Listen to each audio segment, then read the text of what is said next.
రెండు విభిన్న యానకాలు అనేవి ఒక తలం వద్ద స్పర్శించుకునేటప్పుడు ఒక కాంతి కిరణం అనేది ఒక యానకం నుండి ఇంకో యానకంలోకి వెళ్ళేటప్పుడు ఏ విధంగా వక్రీభవనం చెందుతుంది, ఆ వక్రీభవనం చెందేటప్పుడు పతన కోణానికి వక్రీభవన కోణానికి ఏమైనా సంబంధం ఉందా అని తెలుసుకోవడానికి ఒక టెక్స్ట్ బుక్లో మనకి ఒక ఎక్స్పెరిమెంట్ ఇవ్వడం జరిగింది. ఆ ఎక్స్పెరిమెంట్ ఎలా చేయాలో తెలుసుకొని లైవ్లో కూడా ఒకసారి చేసి చూద్దాం.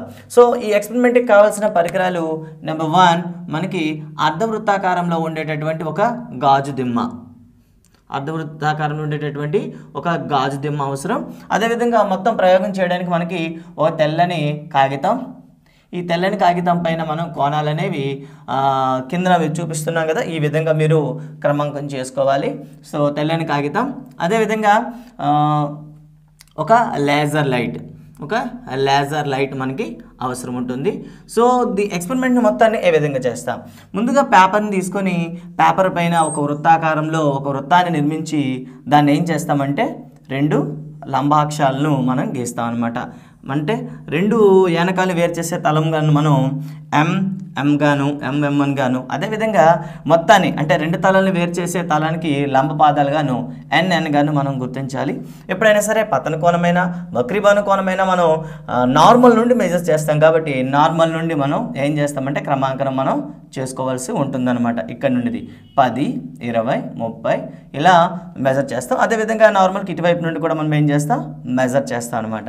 ఇలా మెజర్ చేసిన తర్వాత సో మనం ఇక్కడ ఏం చేస్తామంటే మన సౌలభ్యం కోసం కింద నుండి భాగాన్ని గాలి అంటే దాన్ని ఏమంటాం విరళయానకంగా తీసుకుందాం, విరళయానకం. అదేవిధంగా పైనున్న దాన్ని మనం గాజు దిమ్మను పైన ప్లేస్ చేస్తున్నాం కాబట్టి పైనున్నది సాంద్రత యానకం అవుతుందిగా, సాంద్రత యానకంగా మనం తీసుకుంటాం అనమాట. ఇప్పుడు మన దగ్గర ఉండేటటువంటి గాజ్ స్లాబ్ అయితే ఏదైతే ఉందో దీన్ని ప్లేస్ చేయాలి. ఇలా గ్లాస్ స్లాబ్ని మనం దీనిపైన ప్లేస్ చేసిన తర్వాత మన దగ్గర ఉన్న లేజర్ లైటర్తో ఏం చేస్తామంటే మొదట 10 డిగ్రీల వద్ద, అదేవిధంగా 20 డిగ్రీల వద్ద, అలా 30, 40 ఇలా ప్రతి ఒక దాదాపుగా 5-6 కోణాల వద్ద మనం ఏం చేస్తామంటే మనం పతన కోణాన్ని వేసి పరీక్షిస్తాం.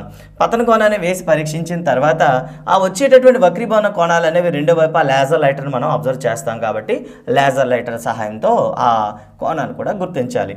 గుర్తించిన మొత్తం కోణాలని మనం పట్టికలో నమోదు చేయాలి. పట్టిక ఏ విధంగా ఉంటుందంటే మొదట సీరియల్ నెంబర్, తర్వాత యాంగిల్ ఐ అంటే మనం పతన కోణం ఏదైతే తీసుకున్నాం అది, తర్వాత యాంగిలార్. సో వక్రీభవనం చెందిన తర్వాత మనం గుర్తించిన కోణం, అదేవిధంగా వాటి యొక్క సైన్ నిష్పత్తులు కూడా మనం మెజర్ చేయాలి. దీన్ని క్యాలిక్యులేటర్ సహాయంతో కానీ లేదా లాగరిథం బుక్స్తో సహాయంతో కానీ మీరు మెజర్ చేయండి. చివరికి సైన్ ఐ బై సైన్ ఆర్ని గుర్తించండి. సో మొత్తం గుర్తించినట్లయితే మనకి చివరిగా ఆ పతన కోణానికి పరావర్తన కోణం అదే వక్రీభవన కోణానికి మధ్య ఉన్న సంబంధం మనకి తెలిసి వస్తుంది. ఇది మనం చేయాల్సిన ప్రాసెస్. ఒకసారి లైవ్లో చేసి చూద్దాం. ఈ ప్రయోగానికి కావాల్సిన పరికరాలు తెల్లని కాగితం, అలాగే అర్ధవృత్తాకారంలో ఉండేటటువంటి ఒక గాజు దిమ్మని తీసుకుంటాం, అలాగే ఒక లేజర్ లైటర్ని తీసుకుందాం. సో ఈ తెల్ల కాగితం పైన వృత్తాకారంలో కోణాలు అనేవి లంబపాదం నుండి అంటే నార్మల్ నుండి 2 తలాలను వేర్పరిచే ఎంఎం సర్ఫేస్ వరకు మనం కోణాలు అనేవి గుర్తించాలి. ఉదాహరణకు ఎన్ నుండి ఎం వరకు చూసినట్లయితే మీకు 10, 20, 30, 40 ఇలా మనకి కోణాలు అనేవి ఇక్కడ మనం క్రమాంకనం చేయడం జరిగింది. ఈ ప్రయోగంలో ఒక్కొక్కటి మనం లేజర్ లైటర్ని 10 డిగ్రీలు, 20 డిగ్రీలు, 30 డిగ్రీల కోణాన్ని పెంచుకుంటూ చేద్దాం. మొదట పతన కోణం అనేది అంటే గాలి నుండి గాజు దిమ్మలోకి మనం లేజర్ లైట్ని పంపిస్తున్నాం. 10 డిగ్రీలు పెట్టేటప్పుడు మనకు వక్రీభవన కోణం 6.5 డిగ్రీలుగా రావడం అనేది గమనించాం. ఇప్పుడు ఇదే కోణాన్ని మనం 20 డిగ్రీలకి పెంచుదాం. 20 డిగ్రీల వద్ద మనకి యాంగిల్ ఆర్ అనేది దాదాపుగా చూడండి 13 డిగ్రీల వరకు రావడం జరిగింది. ఇలా ఈ విలువలను కూడాను మనము గుర్తుంచుకోవడం అనేది చేయాలి. అంటే పతన కోణం 20 డిగ్రీలు అయ్యేటప్పుడు వక్రీభవన కోణం 13 డిగ్రీలు రావడం జరిగింది. మళ్ళీ ఇదే ప్రయోగాన్ని మళ్ళీ 30 డిగ్రీల వద్ద చేద్దాం. 30 డిగ్రీల పతన కోణం వద్ద మనకి వక్రీభవన కోణం 19 డిగ్రీలని సూచించడం జరిగింది. కాబట్టి ఇక్కడ పతన కోణం 30 డిగ్రీలు, అదేవిధంగా వక్రీభవన కోణము 19 డిగ్రీలు. అదేవిధంగా పతన కోణం 40 డిగ్రీల వద్ద మళ్ళీ చేద్దాం. 40 డిగ్రీల వద్ద చేసేటప్పుడు పతన కోణం దాదాపుగా 25 డిగ్రీల వరకు రావడం అనేది జరుగుతుంది. చూడండి ఒకసారి లేజర్ రేట్లో. సో 40 డిగ్రీల వద్ద వేస్తున్నాం. సో మనకి వక్రీభవన కోణం కరెక్ట్గా 25 డిగ్రీల వరకు చూపించిందనమాట. ఇలా మళ్ళీ దీన్ని 50 డిగ్రీలు మరియు 60 డిగ్రీలతో మళ్ళీ చేద్దాం. 50 డిగ్రీల వద్ద చేసేటప్పుడు 30.5 డిగ్రీలు రావడం జరుగుతుంది. 60 డిగ్రీలతో చేసేటప్పుడు మనకి లేజర్ లైట్ అనేది కరెక్ట్గా 35 డిగ్రీల వద్ద సూచించడం అనేది జరుగుతుంది. ఈ విధంగా మనం ఏం చేస్తామంటే వివిధ కోణాల వివిధ పతన కోణాల వద్ద వక్రీభవనాల కోణాలను గుర్తించి వీటన్నింటిని కూడా ఒక టేబులర్ ఫామ్లో మనం రాసుకోవాలి. చూసారా టేబులర్ ఫామ్లో IR sin I sin R చివరిగా sin I by sin R. ఇప్పుడు మనం ప్రయోగంలో ఉపయోగించిన ఒక్కొక్క కోణాన్ని వాడదాం. ముందుగా 10 డిగ్రీలు పెట్టేటప్పుడు మనకి వక్రీభవన కోణం 6.5 వచ్చింది. సో వాటి యొక్క సైన్ నిష్పత్తులు మనం ఇక్కడ కనుగొని రాయాల్సి ఉంటుంది. దీంట్లో మీ ఉపాధ్యాయులను ఒకసారి సలహా అడగండి. So sin I = 0.1736, sin R = 0.113 రావడం మనకు తెలుసు. వీటి యొక్క నిష్పత్తి sin I by sin Rను మనం ఫైండ్ అవుట్ చేస్తే 1.533 రావడం జరుగుతుంది అనమాట. ఇలా మన దగ్గర ఉన్న మొత్తం విలువలను కూడా ఒకటి తర్వాత ఒకటి మొత్తం వేసి మీరు గణించినట్లయితే దాదాపుగా చివరిలో వచ్చేటటువంటి నిష్పత్తులు చూడండి ఒకసారి. మొదటిది 1.5, రెండోది 1.5, మూడోది 1.4, నాలుగవది 1.5, ఐదవది 1.5, ఆరవది కూడా 1.5 వరకు, అంటే దాదాపుగా సమానంగా రావడం అనేది జరుగుతుంది. అంటే ఇక్కడ గాజు యొక్క వక్రీభవన గుణకం 1.5 అని చెప్పవచ్చు అనమాట. మనకి అక్కడ ఉండేటటువంటి మొత్తం విలువలు అనేవి మనం మెజర్ చేసినట్లయితే చివరికి అన్నీ కూడా దాదాపుగా కాన్స్టెంట్ అంటే స్థిర రాశులు రావడం జరుగుతుంది. అదే అక్కడ మనం తీసుకునేటటువంటి గాజు దిమ్మ యొక్క వక్రీభవన గుణకం అవుతుంది. సో దీన్ని IRల మధ్య ఉండే సంబంధం ఆధారంగా మరో ఎక్స్పెరిమెంట్ ఇవ్వడం జరిగింది టెక్స్ట్ బుక్లో. సో ఈ ఎక్స్పెరిమెంట్ ఒకసారి చూద్దాం. ఈ ఎక్స్పెరిమెంట్లో మనకు కావాల్సింది ఒక లోహపు చట్రం, అంటే వృత్తాకారంలో ఉండేటటువంటి ఒక లోహపు చట్రం తీసుకోవాలి. ఈ లోహపు చట్రంలో ఏం చేస్తామంటే సేమ్ మనం ఇంతకుముందు ఏ విధంగా అయితే చేస్తాం అదే విధంగా ఏం చేస్తామంటే రెండు తలని వేరు చేసే తలాన్ని MM గాను, లంబ తలాన్ని NN గాను మనం ఏం చేస్తాం, రెండు లంబంగాను ఒకటి నిలువుగాను అంటే హారిజాంటల్ గాను రెండు లైన్స్ మనం ఏం చేస్తామంటే ఆ లోహపు చట్రం మీద మనం కన్స్ట్రక్ట్ చేసుకున్న తర్వాత ఏం చేస్తామంటే దానికి మళ్ళీ ఇక్కడ ఏం చేస్తామంటే మన సౌలభ్యం కోసం ఇటువైపు నుండి ఇటువైపు అయినా చేయడానికి అనుకూలంగా ఉండడం కోసం ఇక్కడ మనం 10 డిగ్రీలు స్టార్ట్ చేసి చివరి M వరకు వచ్చేసరికి 90 డిగ్రీలు, కానీ ఇటువైపు కూడా 10తో స్టార్ట్ చేసి ఇటువైపు 80 డిగ్రీలు, అంటే ఇక్కడ వరకు 80 డిగ్రీల వరకు మనం మెజర్ చేసుకునే అవకాశం చూడాలి. అదేవిధంగా కింది వైపును కూడాను నార్మల్ దగ్గర మనం 10 డిగ్రీలు స్టార్ట్ చేసి చివరికి మనకి 90 డిగ్రీలకు వచ్చేంత వరకు, అంటే చివరి లైన్ అనేది 90 డిగ్రీలకు వచ్చేంత వరకు ఏం చేస్తామంటే క్రమాంకనం చేస్తాం. చేసిన తర్వాత ఏం చేయాలి, 2 స్ట్రాలు కానీ లేదా 2 అట్ట ముక్కలు కానీ ఏం చేస్తామంటే కట్ చేసి ఆ రెండింటిని కూడా ఏం చేస్తామంటే మనం మూవ్ చేయడానికి ఫ్రీగా ఉండేటట్లు వాటిని మనం ఫిట్ చేస్తాం అన్నమాట. ఇలా మనం ఫిక్స్ చేసి మనం దాన్ని తీసుకోవడం జరుగుతుంది. అయితే ఈ ఎక్విప్మెంట్ ఉపయోగించి నీటిలోను అదే నీటి నుండి గాలిలో కానివ్వండి, గాలి నుండి నీటిలో కానివ్వండి కాంతి వెళ్ళేటప్పుడు ఏ విధంగా కాంతి వక్రీభవనం చెందుతుందో మనం దీని ద్వారా చేయవచ్చు. సో ఫస్ట్ ఏం చేస్తామంటే ఈ ఎక్స్పెరిమెంట్ మొత్తం తీసుకొని ఒక వెడల్పైనటువంటి ఒక నీటి తొట్టె తీసుకుంటాం. ఈ నీటి తొట్టెలో ఏం చేస్తామంటే కరెక్ట్గా ఇది మునిగేంత వరకు కూడా మనం ఏం చేస్తామంటే కాస్త నీరు పోసుకుందాం. నీరు పోసిన తర్వాత ఏం చేద్దాం, సో నీరు పోసిన తర్వాత ఈ ఎక్స్పెరిమెంట్ ఏదైతే ఉందో, పరికరం ఏదైతే ఉందో ఈ పరికరాన్ని తీసుకొచ్చి మధ్యలో మనం అంటే కరెక్ట్గా ఆ MM తలం ఏదైతే ఉందో MM తలం అనేది నీటికి మరియు గాలికి మధ్యన విభాజక తలం ఉండేటట్లు మనం సెట్ చేసుకోవాలి. సెట్ చేసిన తర్వాత ఏమవుతుంది, సో ఎంతో కొంత డిఫరెన్స్తో మనం ఏం చేస్తాం, రెండింటిని కూడా ప్లేస్ చేస్తాం కదా. ప్లేస్ చేసేటప్పుడు మొదట చేయాల్సింది ఏంటి, నీటిలో ఏదైతే ఉంచాలనుకుంటున్నామో దాన్ని ఒక ఫిక్స్డ్ యాంగిల్ వద్ద ఒక 30 డిగ్రీల వద్ద కానీ ఒక 20 డిగ్రీలు కానీ 10 డిగ్రీల వద్ద కానీ అది కదలకుండా ఏం చేస్తాం, ఫిక్స్ చేస్తాం. ఫిక్స్ చేసి మొత్తాన్ని అదే నీటిలో ముంచిన తర్వాత వెలుపు నుండి దాన్ని పరిశీలించాలి. పరిశీలించినప్పుడు ఆ రెండు కూడా వేరువేరుగా ఉండడం మనకు కనిపిస్తుంది.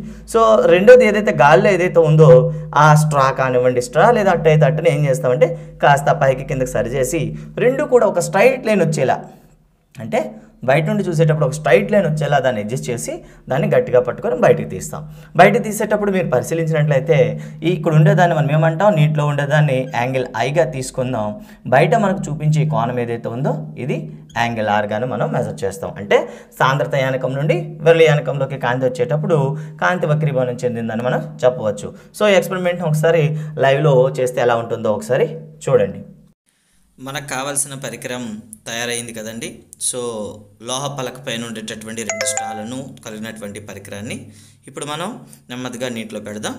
నీటిలో పెట్టిన తర్వాత అక్కడ ఉండేటటువంటి రెండవ భుజం ఏదైతే మనం గాలిలో తీసుకున్నామో గాలిలో ఉందో ఆ రెండో దాన్ని ఏం చేస్తామంటే నెమ్మదిగా పైకి కదుపుతూ రెండు కూడా ఒకే సరళ రేఖ వెంబడి వచ్చేటట్లుగా మనం కదపాలన్నమాట. ఇప్పుడు చూద్దాం, కదుపుదాం. ఇలా రెండో భుజాన్ని ఒకే సరళ రేఖ వెంబడి సో మొత్తాన్ని రెండో లివర్ ఏదైతే గాలిలో ఉందో దాన్ని నీటిలో ఉండేటటువంటి స్ట్రాతో అంటే అట్టముక్కతో ఒక సరళ రేఖ వచ్చేలా అంటే నెమ్మదిగా పైకి కదుపుతూ ఒకే రేఖ వచ్చేలా మనం ఏం చేస్తామంటే దాన్ని సవరించడం జరుగుతుంది. మొత్తాన్ని సవరించిన తర్వాత ఈ మొత్తం ఎక్స్పెరిమెంట్ని ఏం చేస్తామంటే ఇప్పుడు బయటికి ఒకసారి తీద్దాం. నిజానికి స్ట్రైట్ లైన్గా కనిపిస్తుంది కదండి, మనకి ఇప్పుడు చూస్తున్నారు కదా, స్ట్రైట్ లైన్గా ఉంది. నిజానికి కోణాన్ని పరిశీలించకండి, ఉండేటటువంటి 2 లివర్లు ఒకదానికొకటి తినుకున్నాయో లేవో చూడండి. ఇప్పుడు వెలికి తీద్దాం. చూసేటప్పుడు కొంత కోణం మనకి కనిపిస్తుంది. ఇక్కడ పతనం అంటే నీటిలో ఉండే లివర్ మనం 30 డిగ్రీలు ఫిక్స్ చేసాం, కానీ బయటకు వచ్చేటటువంటి రెండో స్ట్రా ఎక్కడికి వచ్చింది చూసారా, 40 డిగ్రీల వరకు వచ్చింది. అంటే సాంద్రత యానకం నుండి విరళ యానకంలోకి కాంతి వచ్చేటప్పుడు కోణంలో మార్పు రావడం అనేది జరిగిందనమాట. ఈ కోణాలనే మనం ఏం చేస్తాం నియమం గురించి మాట్లాడుకోబోతున్నాం. స్నెల్ నియమాన్ని ఏ విధంగా ఉత్పాదించాలి, అదేవిధంగా దీంట్లో వచ్చేటటువంటి గణితపరమైనటువంటి వివరణల గురించి ఒకసారి చూద్దాం. సో ఏఎన్ఏ పిన్ పాయింట్ అంటే కొంత దూరంలో ఉంది కాబట్టి ఇక్కడ నేను మోడిఫై చేయలేదు. ఏఎన్ఏ బిందువు నుండి నీటిలో ఉండేటటువంటి బి అనే బిందువుని ఒక పరిశీలకుడు పరిశీలిస్తున్నాడు అనుకుందాం. సో పరిశీలక నుండి 2 సమాంతర కిరణాలు అనేవి బి తలాన్ని చేరుకున్నాయి అనుకుందాం. అందులో ఒక కాంతి కిరణం అనేది సి బిందువు గుండా బిని చేరుకుంది అనుకుందాం, ఇంకొక కాంతి కిరణం అనేది డి బిందువు గుండా బి బిందువుకి చేరుకుంది అనుకుందాం. అదేవిధంగా నిజానికి చూసుకున్నట్లయితే స్ట్రైట్ లైన్ మనకి ఈ విధంగా రావాలి, కానీ ఇక్కడ ఏమైంది, మధ్యలో 2 విభిన్న యానకాలు ఉండడం వల్ల మనకేమవుతుందంటే కాస్త వక్రీభవనం చెందినట్లు మనకి కనిపిస్తుంటాయి. సో ఇక్కడ మరి ఈ నియమాన్ని ఉత్పాదించేటప్పుడు మనకి ఏమైనా కావాలంటే ముందుగా పతన కోణము అదేవిధంగా వక్రీభవన కోణాలు అనేవి మనకు అవసరం. కాబట్టి ఇక్కడ డి అనే బిందువు వద్ద మనం ఏం చేద్దామంటే ఒక లంబాన్ని నిర్మిద్దాం, దీన్నే నార్మల్ అని చెప్తాం. సో ఈ కోణాన్ని మనం ఏమంటాం, యాంగిల్ ఐగా తీసుకుందాం, ఈ కోణాన్ని యాంగిల్ ఆర్గా తీసుకుందాం. సో పతన కోణము యాంగిల్ ఐ, అదేవిధంగా యాంగిల్ ఆర్ అనేది మనకి వక్రీభవన కోణంగా మనం చెప్పవచ్చు. సో ఇప్పుడు మనకి ఏమైందంటే కాంతి అనేది 2 సందర్భాల్లో చూసినట్లయితే కొన్నిసార్లు నీటిలో ప్రయాణిస్తుంది, కొన్నిసార్లు గాలిలో ప్రయాణిస్తుంది. సో నీటిలోనూ ప్రయాణించే దూరానికి గాలిలో ప్రయాణించిన దూరానికి మధ్యన ఉన్నటువంటి సంబంధాన్ని ఆధారంగా తీసుకుని మనం ఈ స్నెల్ నియమాన్ని ఉత్పాదిద్దాం. ఇప్పుడు మనకి ఏ నుండి డి వరకు కాంతి అనేది గాలిలో ప్రయాణించింది, అదే సమయంలో మనకి రెండో వైపు అంటే సి పాయింట్ వద్ద కూడా ప్రయాణించినటువంటి దూరాన్ని మనం మెజర్ చేద్దాం. మెజర్ చేయాలంటే ఏం చేద్దాం, ఇక్కడ డి పాయింట్ నుండి మనకి ఏసీ పైకి ఒక లంబపాదాన్ని గీద్దాం. సో ఈ లంబపాదం అనేది ఈ విధంగా గీసాం అనుకుందాం. సో దట్ మీన్స్ ఇక్కడ మనకి 90 డిగ్రీలు వచ్చింది అనుకుందాం. సో ఈ పాయింట్ మనం ఈగా గుర్తిద్దాం. ఇక్కడ గుర్తుంచుకోవాలి, ఇక్కడ వచ్చేటటువంటి కాంతి కిరణాలు ఏవైతే ఉన్నాయో ఏడి కానివ్వండి ఏఈ కానీ 2 కూడా సమాంతర కిరణాలు. అంటే ఇక్కడ మొత్తం మనకి 90 డిగ్రీస్ ఉందంటే ఆటోమేటిక్ ఇక్కడ కూడా మనకి ఎంత ఉంది, 90 డిగ్రీలు ఉంటుంది. అది మాత్రం మైండ్లో పెట్టుకోవాలి. అదేవిధంగా అంటే ఏఈ వరకు కాంతి అనేది అదేవిధంగా ఏడి వరకు కాంతి అనేది ఒకే విధంగా వస్తుంది అనుకుందాం. సో ఏడి తర్వాత కాంతి అనేది ఇక్కడ బి వరకు వెళ్ళే కాంతి అనేది నీటిలో ప్రయాణిస్తుంది, ఏఈ తర్వాత ఈ నుండి సి వరకు కాంతి అనేది గాల్లో ప్రయాణిస్తుంది. కాబట్టి ఇక్కడ పాయింట్ అనేది స్పెసిఫిక్ డిస్టెన్స్ ఉంది కాబట్టి ఈ డిస్టెన్స్నే మనం మళ్ళీ ప్రామాణికంగా తీసుకుందాం. అంటే డి నుండి ప్రయాణించేటప్పుడు అంటే ఈ నీటిలో ప్రయాణించే దూరాన్ని కూడా మనం ప్రామాణికృతం చేయాలి. అంటే ఈ నుండి సికి ప్రయాణించిన దూరంలో అదే సమయంలో నీటిలో ప్రయాణించిన దూరం కూడా మనం ఫైండ్ అవుట్ చేద్దాం. సో ఫైండ్ అవుట్ చేయాలంటే ఏం చేద్దాం, సి నుండి డిబికి ఒక లంబపాదాన్ని గీద్దాం. సో ఇక్కడ మనకి లంబపాదం వచ్చింది, గుర్తించండి. ఇక్కడ అంటే ఈ నుండి సి వరకు కాంతి గాల్లో ప్రయాణించిన సమయంలో డి నుండి ఎంత దూరం ప్రయాణించింది తెలియడం కోసం మనం ఇక్కడ ఏం చేస్తున్నాం, లంబపాదం గీసాం. సో డిఎఫ్ అనేది అంటే ఈ నుండి సికి కాంతి అనేది గాల్లో ప్రయాణించేటప్పుడు డి నుండి ఎఫ్ వరకు కాంతి అనేది నీటిలో ప్రయాణించింది అనమాట. మరి ప్రయాణించేటప్పుడు తీసుకున్న కాలం ఏకకాలం అని చెప్పుకున్నాం. సో ఏకకాలం కాబట్టి కావలసిన సమయం కాలం ఈజ్ ఈక్వల్ టు డెల్టా టీగా మనం గుర్తుంచుకుందాం. అదేవిధంగా డిస్టెన్స్ చూద్దాం ఒకసారి. ఆ టీ డెల్టా టీ సెకండ్స్లో మనకి ఈసీ కవర్ చేసింది అనుకుందాం. డిస్టెన్స్ దూరం ఏమందండి, అక్కడ దూరం మనకి ఈసీగా తీసుకుందాం ఒకటి. అదేవిధంగా అంటే ఇదేంటిది, గాలిలోని దూరం, గాలిలో దూరం. అదేవిధంగా నీటిలో దూరం ఏమవుతుంది అంటే డెల్టా టీ కాలంలో అది నీటిలో ప్రయాణించిన దూరం ఏమవుతుంది, డిఎఫ్ అనమాట. సో అదేవిధంగా గాలిలో కాంతి వేగం తీసుకుందాం. గాలిలో వేగం మనం v1గా తీసుకుందాం, నీటిలో వేగం మనం v2గా మనం తీసుకుందాం. సో ఇది మనకు ఉండేటటువంటి ప్రాథమిక గణాంకాలు. వీటిని ఆధారంగా మనం ప్రూవ్ చేద్దాం. ఫస్ట్ ఆఫ్ ఆల్ చూద్దాం, ఇక్కడ డిస్టెన్స్ ఏదండి ఈసీ రావాలంటే ఏం చేస్తాం, దూరం ఈజ్వల్ టు ఫార్ములా మనకు తెలుసు, వేగము ఇంటూ కాలం కదండి. అలా అయితే ఇక్కడ వేగం ఎంతండి, ఇక్కడ గాలిలో మనం చేస్తున్నాం, ఈసీ రావాలంటే గాలిలో వేగం v1 ఇంటూ కాలం ఎంతండి delta T. So EC equal to ఏమొచ్చింది v1 ఇంటూ డెల్టా టీ వచ్చిందనమాట. అదేవిధంగా రెండోది చూద్దాం ఒకసారి, నీటిలో డిఎఫ్ ఈజ్వల్ టు ఏమవుతుంది, మళ్ళీ సేమ్ అంటే నీటిలో కదా, వేగం into column equal to v2 into d2 అనమాట. సో ఈ విధంగా మనం మెజర్ చేస్తాం అనమాట. అయితే ఇక్కడ తర్వాత స్టెప్లోకి వెళ్దాం. ఇక్కడ రెండు రంభకోశం త్రిభుజాలు ఏర్పడ్డాయి, చూడగలరా మీరు ఇక్కడ క్లియర్గా చూసినట్లయితే ట్రయాంగిల్ డిఈసీలో చూసుకుందాం. ట్రయాంగిల్ డిఈసీలో తీసుకుంటే యాంగిల్ ఈ ఈజ్ ఈక్వల్ టు 90 డిగ్రీలు, యాంగిల్ ఈ ఈజ్ ఈక్వల్ టు 90 డిగ్రీలు అని తెలిసిపోయింది. అలా అయినప్పుడు రిమైనింగ్ యాంగిల్ చూసారు కదా, ఈ కోణము ఏదైతే ఉందో దీన్ని ఎక్స్ అనుకుందాం, దీన్ని వై అనుకుందాం. సో చూసారు కదా, మనకి ఏమవుతుంది ఇక్కడ x plus y is equal to ఎంత అవుతుంది చెప్పండి, 90 డిగ్రీస్ అవుతుంది. ఎందుకు, ఒక కోణం 90 డిగ్రీలు అయిపోయింది కాబట్టి మిగిలిన రెండు కోణాలు మొత్తం ఎంత అవుతుంది, 90 డిగ్రీలు అవుతుంది. కానీ అదే సమయంలో ఇక్కడ మనం ఏం చేసాం చూడండి ఒకసారి, ఇక్కడ ఇది పర్పెండిక్యులర్ అని చెప్పాం, అంటే యాంగిల్ ఐ అయితే ఉందో యాంగిల్ ఐ ప్లస్ అక్కడ రిమైనింగ్ కోణం ఏదో మనకు తెలియదు కదండి. సో ఆ కోణం ఫర్ ఎగ్జాంపుల్ దీన్ని మనం జెడ్ అనుకుందాం, అంటే angle I plus angle Z is equal to 90 డిగ్రీలు అవుతుంది. అదేవిధంగా ఇది మనం నార్మల్ గీసుకున్నాం కదండి, నార్మల్ అనేటప్పుడు ఇక్కడ ఏమవుతుంది చూడండి, angle Z plus X, angle X is equal to 90 డిగ్రీలు అవుతుంది. ఈ రెండింటిలో మనం చూసినట్లయితే రెండింటిలో కామన్గా జెడ్ ఉంది కాబట్టి ఏమవుతుంది, angle I is equal to angle X అవుతుంది. అంటే ఈ కోణం అనేది మనకి ఏంగా తీసుకోవచ్చు, ఐగా తీసుకోవచ్చు, ఐగా తీసుకోవచ్చు అనమాట. అలా అయినప్పుడు ఇక్కడ సైన్ ఐ ఫైండ్ అవుట్ చేద్దాం. Sine I is equal to ఏంటంటే సూత్రం మనకు ఉంది కదా, ఎదుటి భుజము బై కర్ణము. సో ఈ కోణానికి ఎదుటి భుజం ఏముంది చెప్పండి, ఈసీ. సో ఈసీ బై కర్ణం ఏముంది చెప్పండి, మనకి లంబకోణానికి ఎదురుగా ఉండేది కాబట్టి డీసీ, ఈసీ బై డీసీ అని వస్తుంది.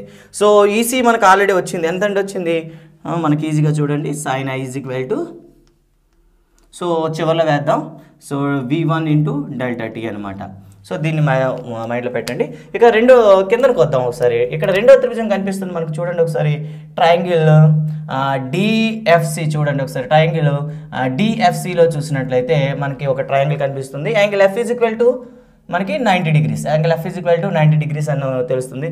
అలాంటప్పుడు angle C plus angle B is equal to DFC కదండి. ఈ కోణాన్ని అదేవిధంగా ఈ కోణాన్ని మనం పరిశీలిద్దాం. అలా అయినట్లయితే ఇక్కడ ఒకసారి కోణాన్ని పరిశీలించండి ఒకసారి, ఈ కోణం ఎంత ఉంది, 90 డిగ్రీలు. ఎందుకు, లంబపాదం గీసాం కాబట్టి.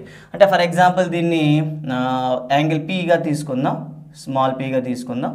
అలా అయినప్పుడు ఈ యాంగిల్ పీ ప్లస్ అదేవిధంగా angle R, so angle P plus angle R is equal to ఏమవుతుంది, 90 డిగ్రీస్ అవుతుంది. ఎందుకు, నార్మల్ కాబట్టి. అదేవిధంగా తీసుకున్నట్లయితే ఇక రెండోది చూద్దాం. ఇక్కడ ఈ త్రిభుజంలో తీసుకున్నట్లయితే రైట్, ఈ త్రిభుజంలో మనకి ఈ కోణం ఏదైతే ఉందని చెప్పుకున్నాం కదండి, ఈ లోపల కోణం angle P plus angle C, angle P plus angle C is equal to 90 డిగ్రీలు అవుతుంది. ఎందుకు అవుతుంది, త్రిభుజంలో మూడు కోణాలు మొత్తం 180 డిగ్రీలు, ఆల్రెడీ ఒక కోణం 90 డిగ్రీస్ ఇక్కడ లంబపాదం అని మనకి తెలిసిపోయింది కాబట్టి ఈ రెండు కోణాలు కలిపితే మనకి 90 డిగ్రీలు అవుతుంది. అదేవిధంగా ఈ రెండు కోణాలు కలిపిన మనకి 90 డిగ్రీలు. అయితే రెండింటిలో కామన్గా ఏముంది, యాంగిల్ పి ఉంది. సో యాంగిల్ పి అని తీసేస్తే మనకి angle C is equal to angle R అవుతుంది అనమాట. అంటే ఈ కోణం అనేది మనకి ఏమవుతుంది, ఆర్ అవుతుంది అనమాట. సో ఈ విధంగా మనం ఏం చేయొచ్చు, అక్కడ మనం సైన్ ఆర్ ఫైండ్ అవుట్ చేద్దాం. Sine R is equal to formula ఏంటంటే మనకి థీటాకు ఆపోజిట్ అంటే ఎదుర్కోణం అంటే డిఎఫ్ బై కర్ణం ఏమవుతుంది, ఇక్కడ 90 డిగ్రీస్ ఇక్కడ ఉంది కాబట్టి దీనికి ఆపోజిట్లో ఉండేది డీసీ అవుతుంది అనమాట. ఈ విధంగా మనకి ఏమవుతుంది, సైన్ ఆర్ వస్తుంది. దేర్ఫోర్ సైన్ ఆర్ వాల్యూలు వేయండి ఒకసారి. Sine R is equal to DF is equal to ఏముంది మనకి, డిఎఫ్ ఆల్రెడీ మనకి తెలుసు, ఇది DF is equal to v2 delta T అని బై మనకి ఏం చేస్తాం ఇక్కడ డీసీ రాస్తాం.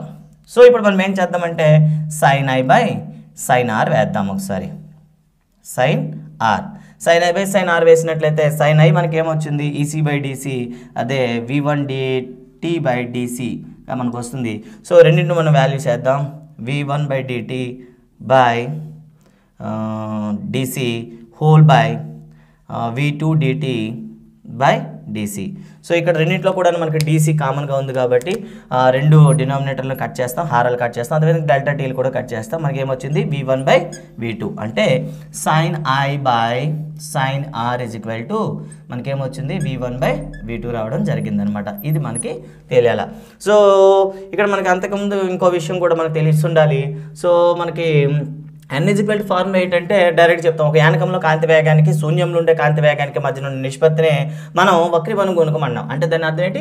n1 = c/v1, అదేవిధంగా n2 = c/v2. సో మనకి తెలిసిందే. ఇలా అయితే వీటి నుండి మనం ఏం చేయొచ్చు? v1ని ఫైండ్ అవుట్ చేయొచ్చు. Therefore v1 = c/n1 and v2 = c/n2. So ఈ వాల్యూస్ని ఒకసారి ప్రతిక్షేపిద్దాం. Therefore sin i by sin r is equal to v1 = c/n1 by ఇక్కడ v2 = c/n2. వీటిని సింప్లిఫై చేసినట్లయితే 1/n1 బై 1/n2. సో రెండింటిని మనం సింప్లిఫై చేసినట్లయితే మనకి ఏమొస్తుంది? sin i by sin r is equal to n2/n1. So దీన్నే క్రాస్ మల్టిప్లై చేద్దాం. సో దీన్నే మనం స్నెల్ లా అని చెప్తాం అనమాట. sin i by sin r = n2/n1 లేదా sin i that means n1 sin i = n2 sin r. దీన్నే మనం ఏమని చెప్తామంటే స్నెల్స్ లా అని చెప్తాం అనమాట. సో ఈ విధంగా మనం స్నెల్స్ లాని డెరైవ్ చేయవచ్చు.